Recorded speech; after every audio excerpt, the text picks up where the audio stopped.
मुहटा के ग्लो करते आजकल किस लगुच कहबेनि ना रे कुह बे बेसी गोटे फुटाणी काटुच केने तो कहबी कुह को किस लगुच जानबू हौ हौ कहबी सिक्रेटटा कहीदबा फ्लिक्स रो प्रोडक्ट बहुत ही ट्रेंड रे थिला आ रिव्यू भी देखली बहुत ही बढ़िया थिला तो सेति मु भी ऑर्डर कर देइतिली एई प्रोडक्ट मु फ्लिपकार्ट रो ऑर्डर करथिली यार प्राइस मु स्क्रीन ले मेंशन कर देबी आपण माने देखि नेबे फ्लिक्स रो प्रोडक्ट हमको दावा करथाय कि आम स्किन ले थिबा डेड सेल्स आ सन टेनिंग आ हमको देइथाय गुटे इंस्टा फेशियल ग्लो तो एटा केते दूर सत आपण माने वीडियो कंटिन्यू करंतु जानि परिबे याकू यूज करिबा बहुत ही सहज आपन को एमती गोटे ड्रॉपर मिल जिवो जोथिरे आपण ड्रॉप ड्रॉप आपण को फेस रे लगे देबे आ जेतकी आपण को दरकार सेतकी मात्रा लगे देकी ताकू चारियाडे स्प्रेड कर देबे भलो से तापरे छाड़ी देबे 20 मिनिट्स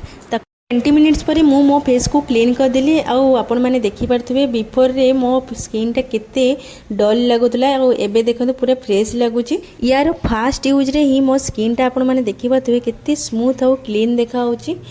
मु सजेस्ट करबी आपण माने थरे बाय करिकि आको यूज करंतु आपण फरक आपे निजे जानि परिबे याकू यूज कला परे आपण जहाँ भी मॉइस्चराइजर लगाती आपण फेस रे अप्लाई कर देबे मु सीरम लगाई तो मु एठी सीरम अप्लाई कर देली सप्ताह को थरे निहाती आपण यूज करिवे तो यार बेस्ट रिजल्ट आपण निहाती पाइबे रहउची बाय।